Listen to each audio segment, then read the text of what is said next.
Hello students, welcome to my channel practical. My name is Dheeraj Lalwani और आज के इस वीडियो में हम 12th फिजिक्स के chapter electric charge and field से रिलेटेड कुछ न्यूमेरिकल्स करेंगे। सो स्टार्ट करते हैं।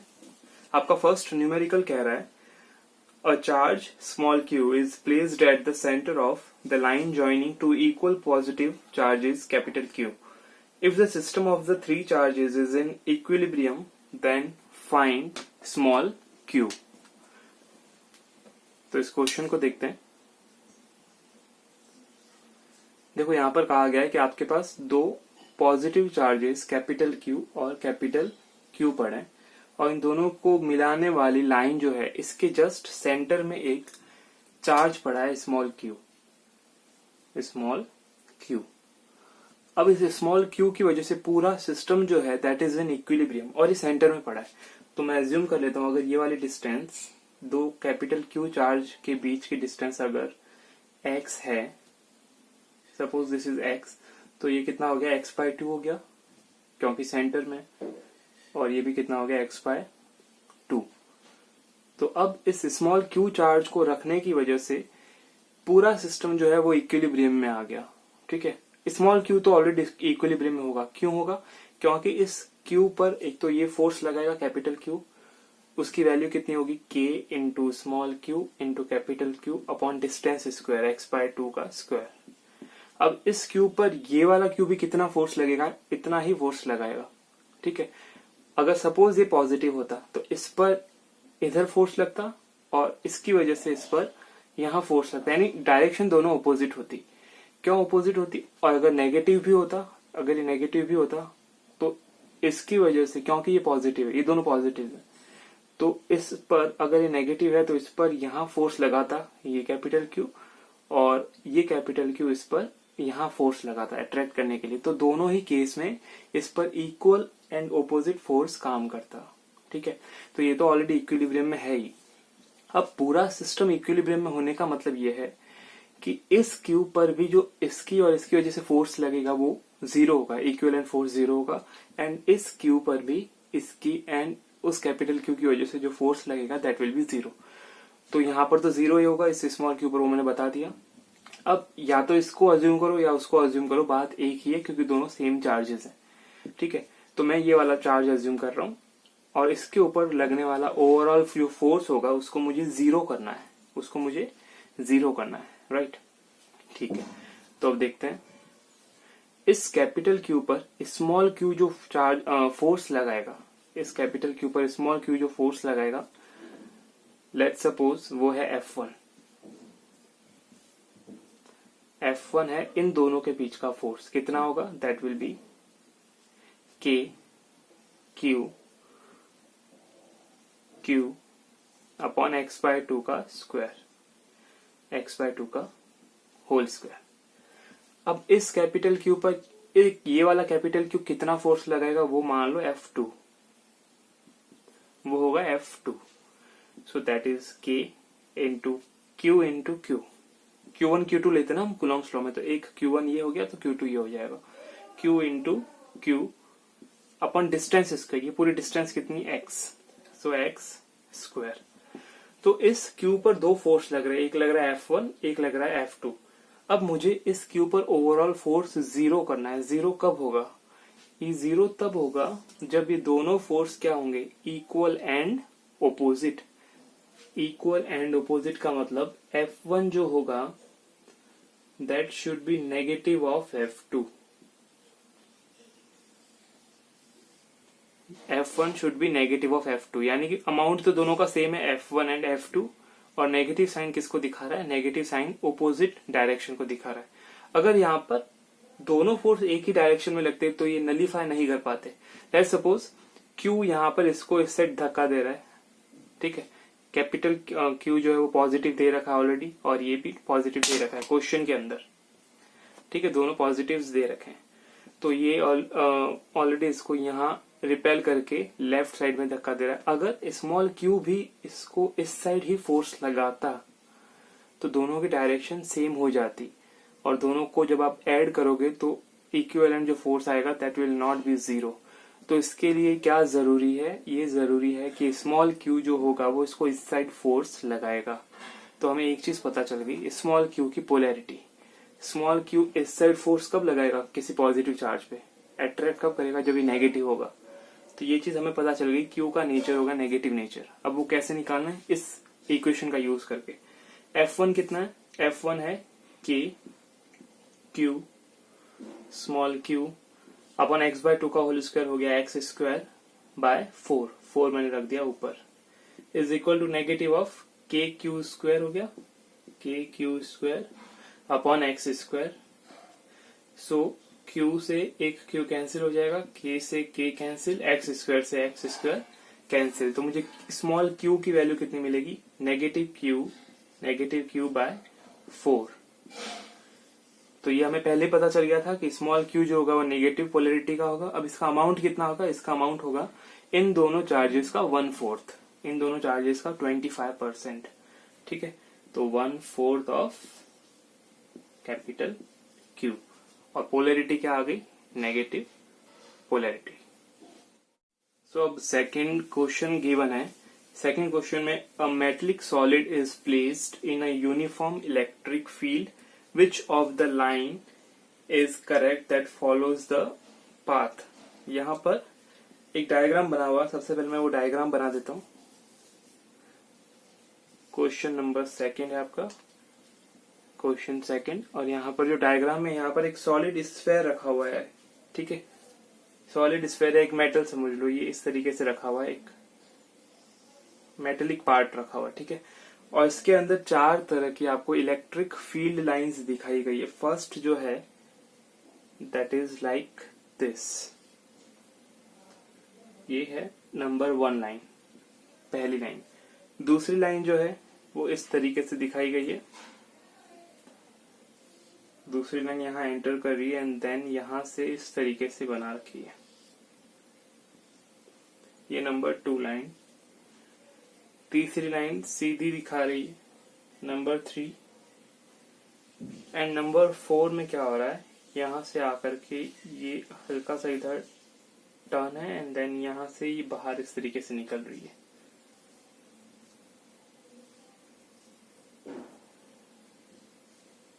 इस तरीके से। ठीक है, तो एक मेटेलिक पार्ट है ये वाला, यानी कि कंडक्टर पार्ट है, बीच में जो गिवन है ये कंडक्टर पार्ट है। अब इस कंडक्टर से रिलेटेड कौन सी इलेक्ट्रिक फील्ड लाइंस हैं जो सही ड्रॉ की गई है। तो इसके लिए हमें एक इलेक्ट्रिक फील्ड लाइन से रिलेटेड रूल पे जाना होगा, और वो रूल ये कहता है, जो मैंने आपको प्रॉपर्टीज के अंदर बताया था, कि इलेक्ट्रिक फील्ड लाइन किसी कंडक्टर के अंदर से नहीं जाती है, उसके अंदर से नहीं जाती, क्योंकि उस कंडक्टर के अंदर इलेक्ट्रिक फील्ड जो होगा दैट इज 0।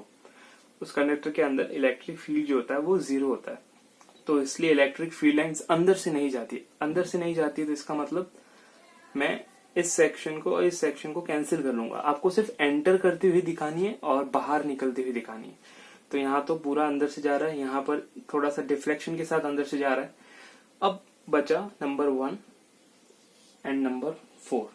यहाँ पर एंटर करती हुई दिखाई गई, ये यहाँ से एंटर हो रही है, सारी लाइंस यहाँ से एंटर कर रही है, दूसरे साइड से निकल रही है। अंदर साइड के अंदर सेक्शन में लाइंस ड्रॉ नहीं की गई है, तो ये करेक्ट हो सकता है।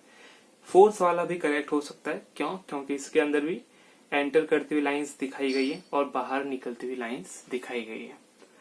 अब मुझे एक और रूल पे जाना है, वो ये कहता है कि इन कंडक्टर से एंटर करते टाइम या बाहर निकलते टाइम, ड्यूरिंग एंट्रेंस और during exit from the conductor, it makes an angle 90 degree, या फिर ये परपेंडिकुलर एंटर करेगी, परपेंडिकुलर बाहर निकलेगी। ठीक है, तो मैं सबसे पहले फर्स्ट के लिए चेक करता हूँ। फर्स्ट के लिए परपेंडिकुलर चेक करने के लिए मुझे क्या करना है, इस पॉइंट पर मैं एक टेंजेंट ड्रॉ करके देखता हूँ। ये टेंजेंट ड्रॉ की, और फिर देखना है कि क्या इस टेंजेंट के साथ ये एंगल 90 डिग्री बन रहा है, नहीं बन रहा है। ठीक है, और यहां पर अगर मैं इधर टेंजेंट ड्रॉ करूंगा तो इस टेंजेंट के साथ ये एंटर थोड़ा मुड़ के कर रही है, देखो यहाँ पर थोड़ी मुड़ गई एंड यहाँ से निकलते टाइम भी थोड़ी मुड़ के निकल रही है, और यहाँ टेंजेंट इस साइड। तो ये जो मुड़ रही है ना, मुड़ने की डायरेक्शन ये रही, ये मुड़ने की डायरेक्शन थी एंड देन यहाँ से सीधी हुई, तो ये 90 डिग्री बन रहा है यहाँ पर। इधर भी देखो सीधी आ रही थी लाइन, इसको अगर मैं थोड़ा जूम करके बताऊं तो देखो यहाँ पर मान लो अगर सीधी सीधी एंटर करती लाइन एग्जैक्ट ऐसे, तो यहाँ पर जो आप लाइन खींचते टेंजेंट ड्रॉ करते, वो टेंजेंट के साथ एंगल 90 डिग्री ना ये बन रहा है ना ये बन रहा है, 90 डिग्री नहीं बन रहा है। ठीक है, अब इसी को स्लाइट डिफरेंस के साथ आप थोड़ा सा मोड़ो। मोड़ने से क्या होगा, देखो यहां से सीधी सीधी इलेक्ट्रिक फील्ड लाइंस आई एंड देन यहां से हल्का सा इस तरीके से मुड़ गई, यहां से मुड़ गई। तो जब लास्ट टाइम पे ये मुड़ गई, इसका मतलब देखो यहां पर मैं टेंजेंट ड्रॉ करूंगा, जब ये मेरा टेंजेंट है और एंटर करने आपका ये पीछे का सेक्शन है, इसको भी भूल जाते हैं अपन सिर्फ कंसीडर करते एंटर करते टाइम ये कितना एंगल बना रही है। तो एंटर करते टाइम लाइन थोड़ी मुड़ जा रही है, यहाँ पर बैंड हो रही है। तो लाइन अगर बैंड हो रही है तो इस लाइन को अगर मैं मिलाऊं पीछे इसकी साइड, तो ये इसकी डायरेक्शन है बैंड होने के बाद। ठीक है, तो ये पार्ट जो है, ये डायरेक्शन जो है वो इस टेंजेंट के साथ में 90 डिग्री बना रही है। इसका मतलब नंबर 4 लाइन है that is following the property of electric field lines that it will enter and it will exit at 90 degree, and second one is it will not move inside the conductor because inside the conductor electric field is zero। एक electric field zero होगा conductor के अंदर, तो इस वजह से अंदर lines नहीं बनेगी। फोर्थ नंबर लाइन जो उसको प्रॉपर्टी को फॉलो कर रहा है, इवन फर्स्ट भी कर रहा है, लेकिन फर्स्ट क्यों गलत है, सेकंड प्रॉपर्टी की वजह से। और सेकंड प्रॉपर्टी ये है कि एंटर भी करवाना है तो परपेंडिकुलर 90 डिग्री पर, और एग्जिट भी करवाना है तो परपेंडिकुलर 90 डिग्री पर। ठीक है, सो थर्ड क्वेश्चन दे रखा है, consider the situation shown in the figure, what are the sign of small q1 and q2 if the lines are drawn in proportion to the charge, what is the ratio of q1 to q2। तो यहाँ पर एक electric field lines का format दे रखा है, दो charge q1 और q2 के लिए। तो मैं बना देता हूं सबसे पहले q1 और q2, इनके बीच में पहले तो ये 6 लाइनें बनी हुई हैं,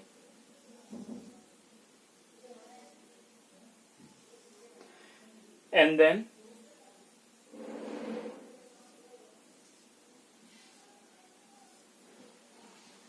छह लाइनें इधर and then 6 lines are there, इस तरीके से। ठीक है, अब यहाँ पर इसके डायरेक्शंस बनाई हुई है, ये एरो जो है वो इन इलेक्ट्रिक फील्ड लाइंस की डायरेक्शन को दिखाएंगे।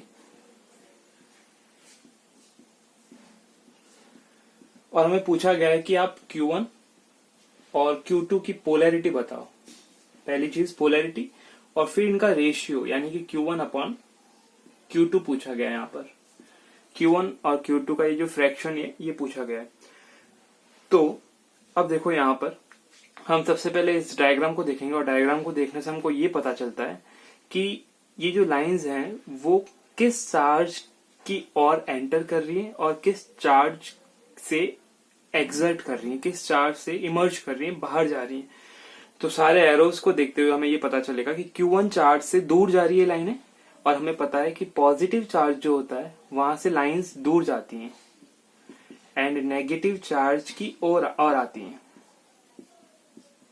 ठीक है, तो यहां पर अगर मैं कहूं पोलैरिटी, या मैं इसी प्रॉपर्टी से डिसाइड हो जाएगी, Q2 चार्ज होगा दैट विल बी नेगेटिव, क्योंकि नेगेटिव की और लाइनें आती हैं। तो ये सारी लाइंस जो है वो कहाँ आ रही है, Q2 की ओर। सो Q2 की पोलैरिटी होगी negative, and from positive charge these lines are emerging out. और इमर्जिंग आउट कहां से हो रहा है, कहां से लाइंस बाहर निकल रही, Q1 से, तो Q1 मस्ट बी पॉजिटिव। तो ये तो मुझे पोलैरिटी पता चल गई। अब क्वेश्चन के अंदर एक लाइन लिखी हुई है कि जो लाइंस है इलेक्ट्रिक फील्ड लाइंस और चार्जेस जो है वो एक दूसरे के प्रोपोर्शन में, यानी कि यहां पर वही प्रॉपर्टी को उसने बताया बेसिकली कि जितनी ज्यादा डायग्राम में आपको लाइंस दिखेंगी उतना ज्यादा अमाउंट होगा आपका चार्ज का। ठीक है, तो अगर मुझे Q1 अपॉन Q2 करना है, Q1 अपॉन Q2 करना है, तो Q1 चार्ज जो होगा वो किस पर डायरेक्टली प्रोपोर्शनल होगा, यानी Q1 की जो स्ट्रेंथ होगी that will be directly proportional to the number of lines related with Q1। इस Q1 से कितनी लाइन से रिलेट कर रही है? 6 तो ये रही जो Q1 और Q2 के बीच में, और बाकी ऊपर देखो 1 2 3 4 5 6 7 8 9 10 11 12, ये 12 और लाइनें हैं ऊपर की जो Q1 से रिलेट कर रही हैं, लेकिन Q2 की और नहीं आ रही हैं, डायग्राम में शो नहीं की गई। लेकिन एक चीज जरूर शो की गई है कि ये Q1 से बाहर जरूर निकल रही है। इसका मतलब Q1 से रिलेटेड कितनी लाइन होगी? 6 6 and 6 18 lines. And then Q2 से रिलेटेड कितनी लाइन्स होगी? Q2 का amount will be directly proportional to the lines related with Q2। Q2 से रिलेटेड सिर्फ 6 लाइन है, 6 लाइन्स। तो Q1 अपॉन Q2 जब करोगे, so what you get is 18 upon 6 3:1। और यहाँ पर मॉड्यूलस नहीं पूछा गया मुझे Q1 और Q2 का, तो मुझे यहाँ पर नेगेटिव साइन लगाना पड़ेगा। कहां पर? इस साइड। ठीक है, इसका मतलब ये हुआ कि इसको दूसरे तरीके से अगर मैं लिखना चाहूं तो मैं लिखूंगा Q1 is equal to -3 Q2। Q1 जो होगा उसका अमाउंट Q2 से 3 गुना है, 3 टाइम्स। और ये नेगेटिव क्या दिखा रहा है? ये नेगेटिव दिखा रहा है कि Q2 की जो पोलैरिटी है उस पोलैरिटी से ओपोजिट है Q1 की पोलैरिटी। Q2 की जो पोलैरिटी है उससे ओपोजिट है Q1 की पोलैरिटी, और अमाउंट कितना है? 3 टाइम्स। ठीक है, तो आपको यहां पर सिर्फ रेशियो निकालना था, 3:1। अब देखते हैं next question. Next question says in the given figure of N equilateral triangle ABC 3 charges plus 2Q minus Q are at the vertices A, B and C respectively. Calculate the dipole moment of this system. Okay, तो हमें dipole moment निकालना है। एक diagram given है। सबसे पहले एक diagram के हिसाब से इक्विलेटरल ट्राइंगल बना दिया। यहाँ पर रखेंगे A, यहाँ पर है B एंड देन यहाँ पर है C। क्योंकि ये इक्विलेटरल है तो इनकी डिस्टेंस सेम होगी सारी साइड्स की, और एक दे रखी है small a and small a। C पर ये जो C पॉइंट है यहां पर इसने नेगेटिव चार्ज -Q रखा है, B पर भी नेगेटिव चार्ज -Q रखा है, और A पर पॉजिटिव चार्ज +2Q रखा है। मुझे निकालना है इस पूरे सिस्टम का dipole moment, equivalent dipole moment. तो उसके लिए मुझे सबसे पहले इलेक्ट्रिक डायपोल मोमेंट पता करना है कितने हैं, और इलेक्ट्रिक डायपोल मोमेंट पता करने के लिए मुझे पता करना पड़ेगा कि इसमें डायपोल के कितने अरेंजमेंट बन रहे हैं। तो देखो यहाँ नेगेटिव क्यू कोई भी डायपोल नहीं है। इलेक्ट्रिक डायपोल में क्या होता है? एक तरफ पॉजिटिव चार्ज, एक तरफ नेगेटिव, और दोनों का इक्वल अमाउंट। आप कहोगे यहाँ पर नेगेटिव है, यहाँ पॉजिटिव है, लेकिन अमाउंट अलग अलग है। यहाँ पर नेगेटिव है, वहां पॉजिटिव है, लेकिन अमाउंट अलग अलग है। लेकिन एक्चुअली देखा जाए तो इसको अगर मैं बनाऊं तो इस तरीके से बना सकता हूं। मान लो एक पॉजिटिव क्यू और नेगेटिव क्यू एक डायपोल है, दूसरी तरफ एक पॉजिटिव क्यू और एक नेगेटिव क्यू एक और डायपोल है। 2 डायपोल बन गए। अब इन दोनों डायपोल को मैं क्या करूंगा? इन दोनों डायपोल को, सपोज ये एक फर्स्ट डायपोल है एंड ये सेकंड डायपोल, इन दोनों को आपने मिक्स कर दिया, पास मिला लिया। तो पास मिलाने पर होगा ये जो टोटल अमाउंट ऑफ चार्ज है वो यहाँ पर शो किया गया +2Q, नेगेटिव Q यहाँ शो किया गया है, और C पर नेगेटिव Q शो किया गया है। ठीक है, तो बेसिकली ये जो पॉजिटिव 2Q है that is the summation of positive Q and positive Q, यानी एक डायपोल है, एक डायपोल है, ये डायपोल नहीं बनेगा। ठीक है, तो इस तरीके से जब हम इसको सॉल्व करेंगे तो मैं इसको इस तरीके से लिख देता हूं, 2 चार्जेस पॉजिटिव Q और पॉजिटिव Q इस पॉइंट पर पड़े हैं। ठीक है, ओके। तो अब first dipole is A and B, second dipole is, लिख देते हैं सबसे पहले डायपोल फर्स्ट कौन सा है? AB dipole. And dipole second कौन सा है मेरे पास? A and C dipole, A and C dipole. ठीक है, तो सबसे पहले हम AB की बात करते हैं। AB डायपोल, हमें पता है कि AB डायपोल के अंदर जो डायपोल मोमेंट होता है वो नेगेटिव से पॉजिटिव होता है। नेगेटिव से पॉजिटिव मींस ये वाला direction, that is P1, that is P1। ठीक है, दूसरा दे रखा है, अच्छा इस P1 की वैल्यू यहाँ लिख देता हूं मैं। P1 की वैल्यू कितनी होगी, डायरेक्शन तो मैंने यहाँ बता दी, माइनस से प्लस। अब उसको भूल जाते हैं अपन, सिर्फ मैग्नीट्यूड की बात करते हैं। डायपोल, इलेक्ट्रिक डायपोल मोमेंट का मैग्नीट्यूड कितना होता है? इलेक्ट्रिक डायपोल मोमेंट होता है चार्ज। चार्ज कितना है? Q है। वेदर पॉजिटिव वेदर नेगेटिव, आपको सिर्फ देखना है कि पॉजिटिव आना चाहिए नेगेटिव आना चाहिए, आपको अमाउंट लेना, अमाउंट सेम होता है। Q into distance between these charges is A। Q into A, यह है P1 का अमाउंट। अब दूसरा डायपोल कौन सा है? A and C। यहाँ पर इलेक्ट्रिक डायपोल मोमेंट जो होगा दैट विल बी P2, और P2 की डायरेक्शन कहां से कहां तक होगी? Negative Q to positive Q, तो ये होगी इस साइड P2। और इस P2 की वैल्यू मैं लिख देता हूं यहाँ पर।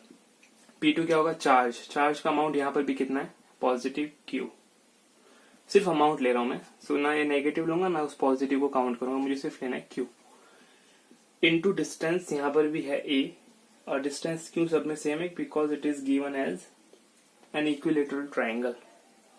ठीक है, तो अब मुझे बेसिकली इन दोनों का रिजल्टेंट निकालना है सिस्टम के अंदर। तो यहाँ पर एक वेक्टर बना है P1, दूसरा वेक्टर यहां बना है P2, और इन दोनों के बीच का एंगल कितना गिवन है? एंगल गिवन नहीं है, लेकिन हमें पता है कि इक्विलेटरल ट्राइंगल के अंदर 60, 60 एंड 60 डिग्री के एंगल्स बनते हैं, जो इंटीरियर एंगल है ये वाले। सो दो वेक्टर्स मेरे पास आ गए P1 एंड P2। अगर मैं इसको लिखना चाहूं तो इसको मैं आगे बढ़ा के इस तरीके से लिख सकता हूं। ये P2 इधर शिफ्ट कर दो, P2, एंड इस P1 को आगे शिफ्ट कर दो, P1 को आगे शिफ्ट कर दो। तो इन दोनों के बीच का जो रिजल्टेंट होगा वो यहां से जाएगा, that will be the resultant value, P resultant. ठीक है, बेसिकली क्या हो रहा है? एक P1 इस साइड है एंड P2 इस साइड है, P1 एंड P2, और यहां से इनका रिजल्टेंट इस तरीके से निकलेगा, P1 देन P2, और इस पॉइंट पर जहां ये दोनों टच कर रहे हैं यहां से इनका रिजल्टेंट सीधा निकल जाएगा। ठीक है, तो देखते हैं अब इस P1 और P2 वेक्टर का रिजल्टेंट जो 60 डिग्री पर आपस में है दोनों वेक्टर्स। तो P रिजल्टेंट जो होगा उसका अमाउंट होगा, वो दिया जाता है √P1 square plus P2 square plus 2P1 P2 cos theta. Theta कितना? दोनों वेक्टर्स के बीच 60 डिग्री। कॉस 60 डिग्री की वैल्यू होती है आपकी 1/2, तो 1/2 से 2 कैंसिल हो गया, एंड देन P1 P2 की वैल्यू आपस में सेम है। ये सिर्फ अमाउंट की बात हो रही है, डायरेक्शन की बात नहीं हो रही यहाँ पर। तो मैं P1 और P2 को इक्वल लिख सकता हूँ, तो P2 को हटा के आप P1 रख दो, एंड देन यहाँ P1 इंटू P2, P2 की जगह मैंने P1 रख दिया, सो P1 इंटू P1 स्क्वायर। तो इसकी वैल्यू बन गई P1 square and P1 square, 3P1 square. और जब आप सॉल्व करोगे इसको then you will get √3P1। तो ये √3 इंटू P1 की वैल्यू कितनी आ गई? Q into A, so √3Q A, that will be the amount of resultant electric dipole moment working on this system. Next question आपका है, calculate the ratio of acceleration of proton, deuteron and alpha particle in uniform electric field. एक uniform electric field में आपको acceleration निकालना, 3 particle दे रखे हैं, एक है अल्फा पार्टिकल, एक है ड्यूट्रॉन पार्टिकल और एक है प्रोटॉन पार्टिकल। ठीक है, तो एक चीज हमें जो ध्यान रखनी है, मैं एक बार बना देता हूं वापस से। देखो अल्फा जो बनता है वो क्या होता है? हीलियम का 2+ आयन। ठीक है, तो देखो यहां पर हीलियम जो है, हीलियम का न्यूक्लियस, एंड देन हीलियम में कितने इलेक्ट्रॉन्स होते हैं? 2 होंगे। अभी 2 इलेक्ट्रॉन जब आप निकाल दोगे, सो यू गेट 2+ आयन, तो ये 2 इलेक्ट्रॉन निकाल दिए, बचा क्या? हीलियम का सिर्फ न्यूक्लियस एक तरह से। तो जो हीलियम का न्यूक्लियस होगा उसी को मैं अल्फा पार्टिकल बोलूंगा। तो हीलियम के न्यूक्लियस के अंदर क्या होगा? देखो हीलियम का Z होता है 2, एटॉमिक नंबर होता है 2, तो 2 तो होते हैं अंदर प्रोटॉन, 2 होते हैं न्यूट्रॉन। ठीक है, 2 क्या होता है प्रोटॉन, 2 होते हैं न्यूट्रॉन। तो हीलियम के ऊपर चार्ज कितना होगा, हीलियम के न्यूक्लियस पे चार्ज कितना होगा, 2 प्रोटॉन के बराबर, यानी प्रोटॉन से डबल, 2 प्रोटॉन। तो मैं लिख सकता हूं the charge of alpha particle is twice of the charge of proton. ठीक है, अब इसके मास की बात करते हैं। मास देखो कितना हो जाएगा, यहाँ mass number P plus n, 2 plus 2 कितना हो गया 4। ठीक है, न्यूट्रॉन का मास और प्रोटॉन का मास सेम होता है, तो मैं 2 न्यूट्रॉन के मास को 2 प्रोटॉन का मास ले सकता हूं, तो मुझे टोटल 4 प्रोटॉन के मास के बराबर अल्फा मिल गया, यानी कि the mass of alpha is 4 times of the mass of proton, 4 times of the mass of proton. ठीक है, तो यानी अल्फा का कंपैरिजन प्रोटॉन से हो गया। अब ड्यूट्रॉन डी का कंपैरिजन करते हैं प्रोटॉन से। देखो ड्यूटेरियम होता है आपका 1H2, हाइड्रोजन का एक आइसोटोप होता है 1H2 जिसको बोलते हैं ड्यूटेरियम। उस ड्यूटेरियम का जो न्यूक्लियस होगा उसको मैं कहूंगा ड्यूट्रॉन। ठीक है, तो ये न्यूक्लियस हो गया, हाइड्रोजन की बात करते हैं। और यहां इस आइसोटोप के अंदर 2 मास नंबर है, यानी एक होता है प्रोटॉन और एक होता है न्यूट्रॉन। तो इसका जो न्यूक्लियस होगा ड्यूटेरियम का, उसी को मैं बोलूंगा ड्यूट्रॉन। ड्यूटेरियम 1H2 होता है, इसका जो न्यूक्लियस होगा उसको मैं कहूंगा ड्यूट्रॉन। तो देखो इस ड्यूट्रॉन के न्यूक्लियस के अंदर या इस ड्यूट्रॉन के अंदर चार्ज किसकी वजह से, एक प्रोटॉन की वजह से, सिर्फ एक प्रोटॉन जितना चार्ज है। तो मैं ये लिख सकता हूं कि ड्यूट्रॉन का जो चार्ज है वो एक प्रोटॉन के चार्ज के बराबर है। Q यानी charge of deuteron is equal to the charge of 1 proton. Qp is the charge of proton. ठीक है, अल्फा का चार्ज प्रोटॉन के चार्ज से दुगना होता है और ड्यूट्रॉन का चार्ज प्रोटॉन के चार्ज के बराबर होता है। अब बात करते हैं मास ऑफ ड्यूट्रॉन। ड्यूट्रॉन का मास कितना होता है, तो यहां पर देखो न्यूट्रॉन को मैं प्रोटॉन लिख सकता हूं और मास नंबर में आप दोनों को प्लस करते हो, 1 + 1 2 प्रोटॉन। तो mass of deuteron is twice of the mass of proton. तो ये चीज हमें अब याद रखनी है क्योंकि ये इस क्वेश्चन में सॉल्व करेंगे अपन। ठीक है, ओके। अब दे रखा है आपको एक्सेलरेशन निकालना है। तो देखो यहाँ एक इलेक्ट्रिक फील्ड अज्यूम करो, एक इलेक्ट्रिक फील्ड है यहाँ पर। ओके, अब इस इलेक्ट्रिक फील्ड के अंदर कोई चार्ज जब आप Q रखोगे, लेट सपोज ये पॉजिटिव चार्ज है, तो ये Q कहाँ जाएगा, इस साइड जाएगा। हमें पता है इस साइड जाएगा। और इस साइड क्यों जाएगा, क्योंकि ये इलेक्ट्रिक फील्ड इस साइड एक फोर्स लगाता है इस पर, that is Q into E, Q into E. तो ये इलेक्ट्रिक फील्ड की वजह से जो फोर्स लगेगा QE,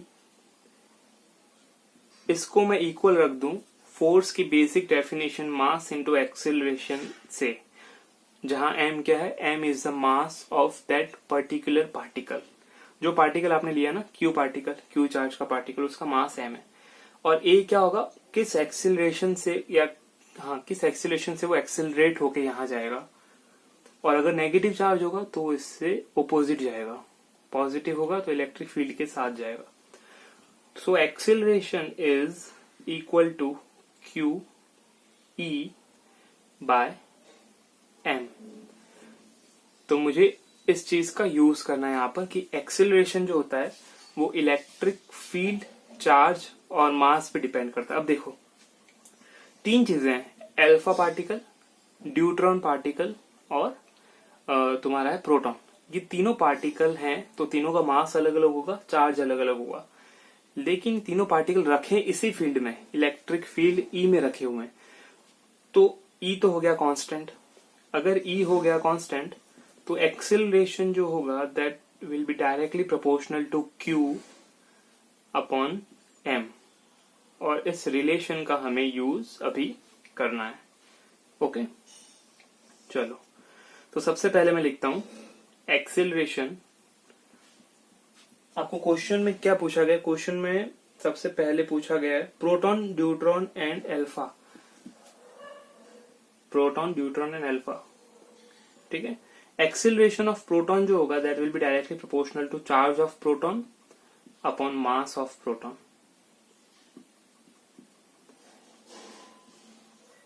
ठीक है, equation 1। Then acceleration of, second पूछा गया आपको क्वेश्चन में किसका, ड्यूट्रॉन का है, तो मैं पहले ड्यूट्रॉन लिख देता हूं। एक्सेलरेशन ऑफ ड्यूट्रॉन जो होगा वो डायरेक्टली प्रोपोर्शनल होगा, ये डायरेक्टली प्रोपोर्शनल होगा charge of deuteron upon mass of deuteron. अब इसको मैं क्या लिख सकता हूं, चार्ज ऑफ ड्यूट्रॉन को हटाओ, आपको जो तीन इक्वेशन बनेगी ना, तीनों को प्रोटॉन के टर्म्स में लाना है, किसी भी एक के टर्म्स में लाना है, तो मैं प्रोटॉन के टर्म में लाता हूं। तो ड्यूटेरियम का चार्ज जो है, ड्यूटेरियम का जो चार्ज है वो क्यूपी के बराबर है, तो मैं इस क्यूडी को हटा के क्यूपी रख देता हूं। और एमडी यानी मास ऑफ ड्यूट्रॉन जो है वो प्रोटॉन के टर्म्स में कितना आ रहा है, ट्वाइस ऑफ एमपी, तो मैं यहां रख देता हूं ट्वाइस ऑफ एमपी। सो ये मुझे मिल जाएगा equation second. And then last में बात करूंगा एक्सेलरेशन फॉर प्रोटॉन आ गया, ड्यूटेरियम आ गया, then alpha particle. Alpha particle का जो एक्सेलरेशन होगा वो एक्सेलरेशन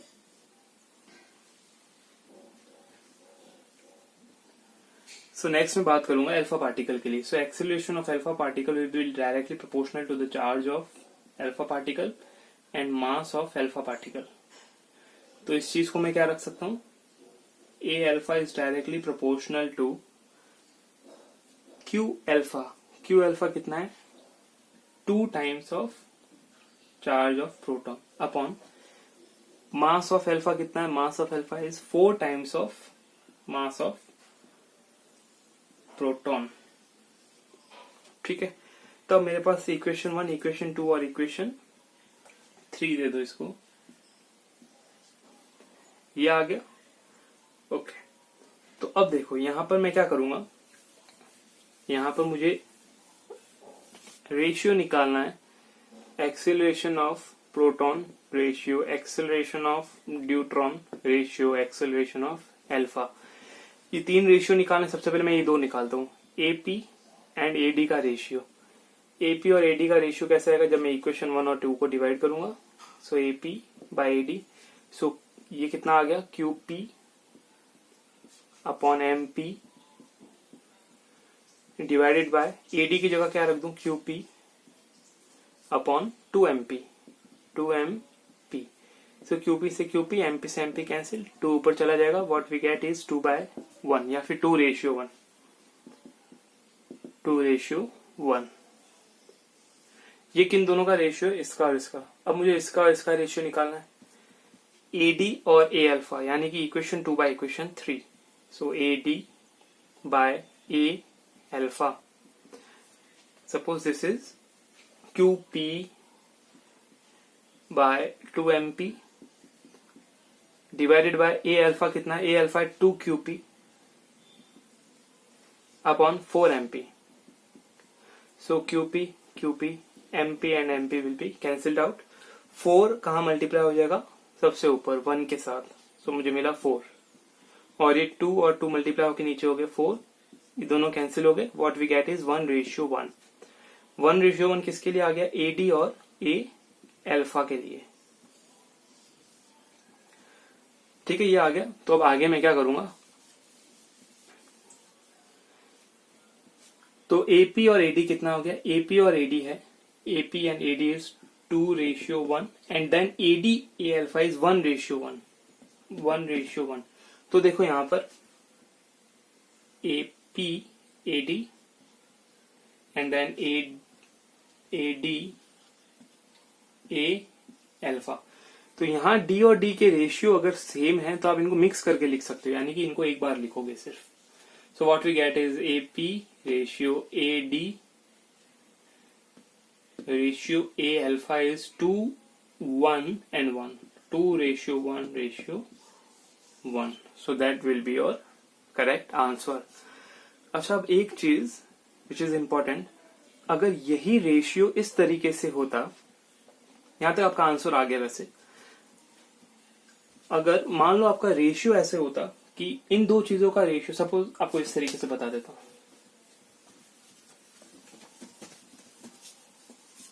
जैसे कि मान लो 3 चीजों का रेशियो निकालना आपको, A ratio B ratio C. ठीक है, फर्स्ट केस तो है जब ए और बी का रेशियो सपोज गिवन है 2:3 एंड देन बी और सी का रेशियो गिवन है आपका 3:9। तो यहां पर तो देखो ए बी में 2:3 हो गया, बी सी में 3:9 हो गया। अब यहाँ बी भी 3 को दिखा रहा है और यहाँ बी भी 3 को दिखा रहा है, तो आप बी और बी को एक साथ लिख करके सीधा ए बी सी लिख सकते हो। A/B/3, ए कितना 2, बी का रेशियो कितना 3, दोनों में कॉमन है, एंड देन सी का रेशियो होगा 9। तो ये तो अभी वैसे ही मैंने आपको बताया जैसे कि आपका क्वेश्चन का सोल्यूशन आ रहा था। लेकिन इन केस मान लो शुरुआत के दो जो है इनका रेशियो आपका आ जाए A/B is equal to suppose 5:7, यानी यहाँ बी का रेशियो कितना 7, एंड देन बी और सी का रेशियो मान लो हो आपका 3:8। इस केस में हम क्या करेंगे, या 3:1 ले लेते हैं। यहाँ पर देखो b की वैल्यू इधर 7 है, यहाँ b की वैल्यू 3 है, तो यहाँ पर अलग अलग रेशियो हो गए। तो 2 और 2 के रेशियो को मिक्स करके आप ये 3 का रेशियो कैसे बनाओगे, इसके लिए हम सबसे पहले ऊपर वाला लेंगे। a और b का रेशियो कितना हो गया 5:7, ये हो गया। एंड देन b/c जो है 3:1, इसको मैं नीचे रखूंगा 3:1। ठीक है, तो अब इसका काम नहीं है, दोनों रेशियो मैंने यहां लगा दी। अब देखो रेशियो ऊपर वाली लाइन में, ये फर्स्ट रो ये सेकंड रो। फर्स्ट रो में रेशियो के इधर कितना 5 है और रेशियो के इधर कितना है 7। तो यहाँ जो सेक्शन बचा है वहां पर भी आपको रेशियो के राइट साइड वाली चीज रखनी है, यानी रेशियो के एक साइड सब सेम होंगे, रेशियो के दूसरे साइड सब सेम होंगे। तो यहाँ 5 है, देन रेशियो आ गया, देन 7 है, तो रेशियो के राइट साइड में 7 यहाँ पर भी आपको 7 करना पड़ेगा। ठीक है, तो यहाँ पर सी का रेशियो आपको 7 मानना है।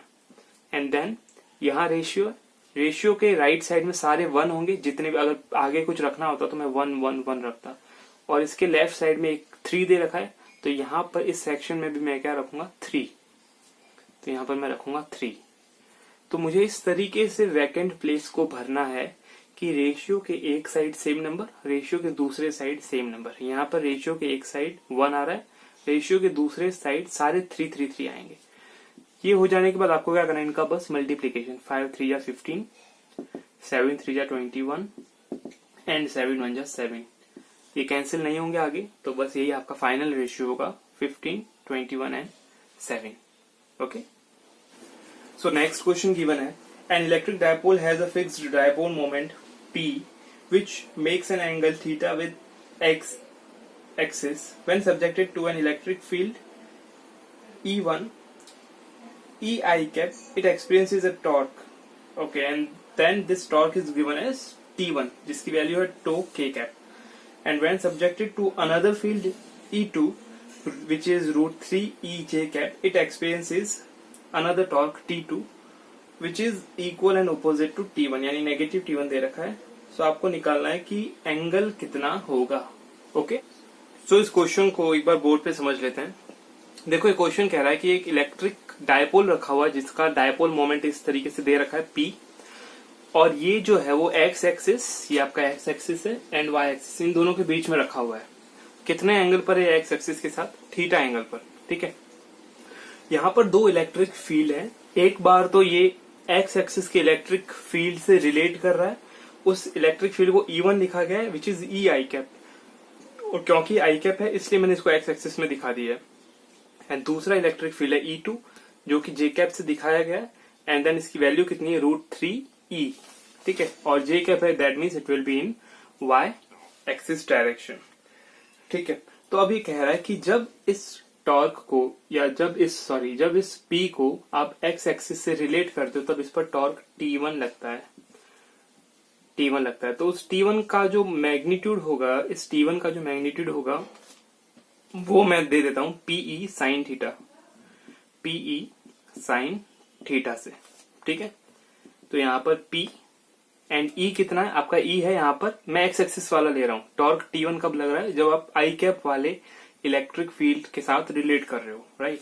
So that P into E कौन सा होगा आपका E1, and then sine theta क्या होगा, साइन थीटा होगा ये वाला, एंगल थीटा दे रखा है, so I will write sine theta. ठीक है, एंड देन E1 की वैल्यू वापस E ही है, सो मैं रखूंगा पीई साइन थीटा। ऊपर मैंने एक जनरल टर्म यूज किया, जनरल फॉर्मूला यूज किया है, that is PE sine theta. Second जो है T2 टॉर्क लगेगा। T2 टॉर्क कब लगेगा? जब ये किस इलेक्ट्रिक फील्ड में रखा होगा, इस इलेक्ट्रिक फील्ड में, वाई एक्सिस वाले। तो इसका भी फॉर्मूला पीई साइन थीटा होता है। ठीक है, तो सबसे पहले तो मुझे ये एंगल पता होना चाहिए इस P और इस E के बीच का। ये थीटा है तो ये कितना हो गया 90 माइनस थीटा।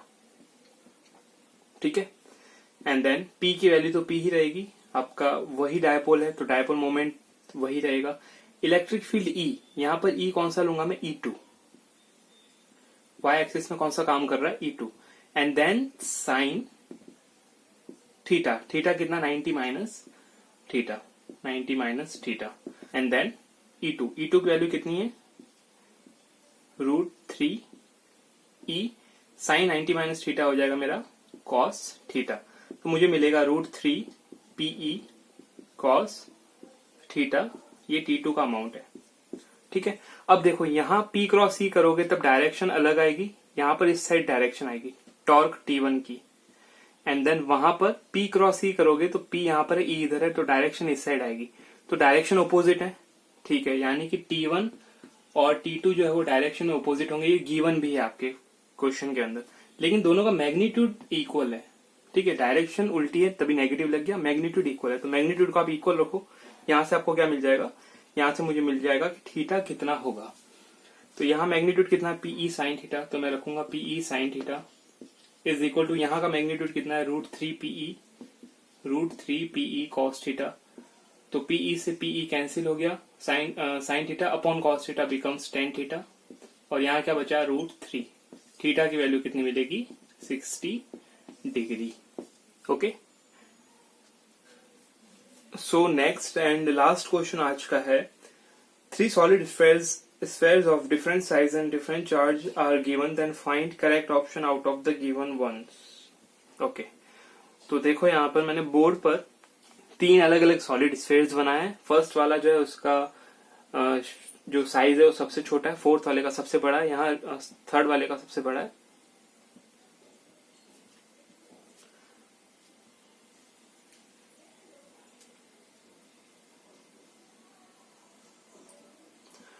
ओके, सो आज का लास्ट आपका जो क्वेश्चन है that is 3 solid spheres of different size and different charge are given, then find the correct option out of the given ones. So board पे 3 अलग अलग सॉलिड स्फेयर्स बना रखे हैं। यहाँ पर फर्स्ट वाले की रेडियस r/2, सेकंड वाले की r और थर्ड वाले की है 2r। एंड चार्जेस मैंने दिए q and then double 2q and then 4 times 4q, ये अलग अलग चार्ज दिए। अब मुझे इलेक्ट्रिक फील्ड निकालना है हर एक के लिए पॉइंट P पर। यहाँ पॉइंट P आउटसाइड है, यहाँ सरफेस पे है और यहाँ पर इनसाइड है। ठीक है, तो सबसे पहले मैं A वाले के लिए निकाल रहा हूँ, इसके लिए which is E1, that is equal to किसी सॉलिड स्फेयर के आउटसाइड पॉइंट पर इलेक्ट्रिक फील्ड जो होता है दैट इज KQ/r²। और यहाँ R क्या है? R है कि वो जो बाहर पॉइंट है ना, वो पॉइंट कितना दूर है, बाहर की डिस्टेंस, नॉट रेडियस। तो यहाँ पर कितना हो जाएगा? K इंटू चार्ज कितना दिया मैंने? कैपिटल Q, और डिस्टेंस कितनी है? डिस्टेंस E वाली, capital R²। So that will B E1 first वाले के लिए। ठीक, अब सेकंड वाले में क्या है? सेकंड वाला सरफेस पे, और सरफेस के लिए क्या होता है फॉर्मूला? सरफेस के लिए होता है KQ/r²। Q तो हो गया चार्ज एंड R हो गई रेडियस। ठीक है, तो वो देखते हैं। E2 is equal to KQ, यहाँ चार्ज कितना दिया मैंने? 2Q अपॉन r², रेडियस कितनी है? कैपिटल R, सो R का स्क्वायर। तो मुझे यहाँ मिलेगा 2KQ/r²। ये E2 की वैल्यू है।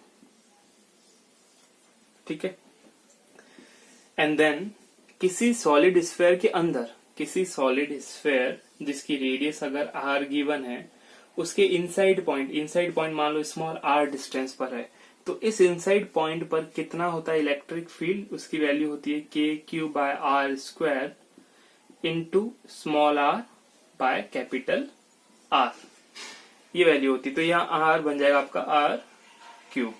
ठीक है, तो इसको अब इस डायग्राम के लिए जब सॉल्व करूंगा मैं, तो मुझे E3 मिलेगा K इंटू Q, चार्ज कितना है यहाँ पर? 4Q, तो K इंटू Q, क्यू तो आपका हो गया 4q अपॉन आर क्यूब। ये आर क्या है, ये है आपकी रेडियस, और ये आर क्या है, आपका पॉइंट कहां पर है।